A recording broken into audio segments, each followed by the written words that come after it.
ಕೇಂದ್ರಕ್ಕೆ ಮಾಹಿತಿ ಕೊಟ್ಟಿದೆ, ನಾವು ಎಲ್ಲಿ ಸೋತ್ವಿ, ಏನಾಯಿತು ಎಲ್ಲ ಕೊಟ್ಟಿದ್ದಾರೆ.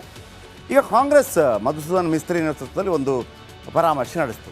ಈಗ ಅವರು ಪತ್ತೆ ಹಚ್ಚಿದ್ದಾರೆ ಏನೆಲ್ಲ ಅಂಥೇಳಿ, ಏನೆಲ್ಲ ಮಾಹಿತಿಗಳು ನೋಡಿ. ಕಾಂಗ್ರೆಸ್ ಸೋಲಿಗೆ ಏನು ಕಾರಣ? ಬಿ ಜೆ ಪಿ ಜೊತೆ ಕಾಂಗ್ರೆಸ್ ಶಾಸಕರ ಅಡ್ಜಸ್ಟ್ಮೆಂಟ್ ಇತ್ತಂತೆ.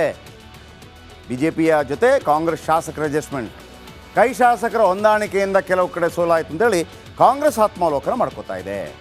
ವಿಶೇಷವಾಗಿ ವಿಜಯಪುರದಲ್ಲಿ ಕೈ ಶಾಸಕರು ಸಚಿವರ ಫಿಕ್ಸಿಂಗ್ ಆಗಿದೆ, ಹಾಗಾಗಿ ಅಲ್ಲಿ ಸಂಯುಕ್ತ ಪಾಟೀಲ್ ಅವರಿಗೆ ಸೋಲಾಗಿದೆ ಅಂತ.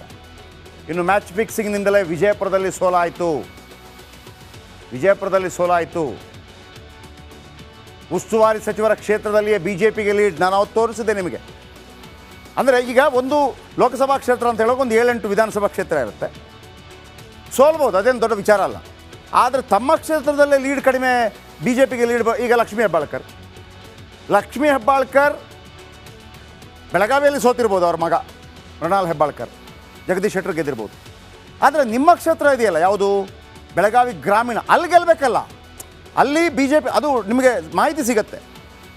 ಈಗ ಯಾರು ಡಿ ಕೆ ಶಿವಕುಮಾರ್ ಅವರ ಕನಕಪುರ ಈಗ ಅಲ್ಲಿ ಬೆಂಗಳೂರು ಗ್ರಾಮಾಂತರದಲ್ಲಿ ಡಿ ಕೆ ಶಿವಕುಮಾರ್ ಅವರ ತಮ್ಮ ಸೋತಿರ್ಬೋದು, ಆದರೆ ಕನಕಪುರದಲ್ಲಿ ಲೀಡ್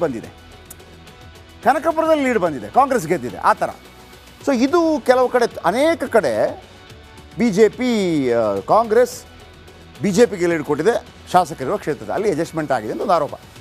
ಇನ್ನು ಕಾಂಗ್ರೆಸ್ ಉಳಿಸಬೇಕು ಎಂದರೆ ಫಿಕ್ಸಿಂಗ್ ನಿಲ್ಲಿಸಬೇಕು ಅಂಥೇಳಿ ಕಂಪ್ಲೇಂಟ್ ಕೊಟ್ಟಿದ್ದಾರೆ. CM DCM ನಾಯಕತ್ವದ ಬಗ್ಗೆ ಕೂಡ ಉಲ್ಲೇಖ, ಇದು ಇಂಪಾರ್ಟೆಂಟ್. ವಿಧಾನಸಭಾ ಚುನಾವಣೆಯಲ್ಲಿ ಇಬ್ಬರು ಚೆನ್ನಾಗಿ ಕೆಲಸ ಮಾಡಿದರು, ಸಾಮೂಹಿಕ ನಾಯಕತ್ವ ಎಲ್ಲರನ್ನು ಚೆನ್ನಾಗಿ ತಗೊಂಡೋದ್ರು. ಆದರೆ ಲೋಕಸಭಾ ಚುನಾವಣೆಯಲ್ಲಿ ಸಾಮೂಹಿಕ ನಾಯಕತ್ವ ಇರಲಿಲ್ವಂತೆ. ಲೋಕಸಭಾ ಚುನಾವಣೆಯಲ್ಲಿ ಹಿರಿಯರ ಸಲಹೆ ಕೇಳಲಿಲ್ಲ ಅಂಥೇಳಿ ಕೆಲವು ಹಿರಿತಲೆಗಳು ಹೇಳಿದ್ದಾರೆ.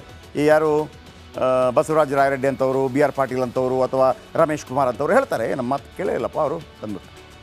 ಏನಾಗ್ಬಿಡ್ತಂತೆ, ವಿಧಾನಸಭಾ ಚುನಾವಣೆಯಲ್ಲಿ ಗೆದ್ದುಬಿಟ್ರಲ್ಲ ಇವರಿಬ್ಬರು, CM DCM ಏಕಪಕ್ಷೀಯ ನಿರ್ಧಾರ ಕೈಗೊಂಡರು, ಅದಕ್ಕೆ ಸೋಲಾಯಿತು ಅಂತೇಳಿ ಕೆಲವರು ಅಭಿಪ್ರಾಯಪಟ್ಟಿದ್ದಾರೆ.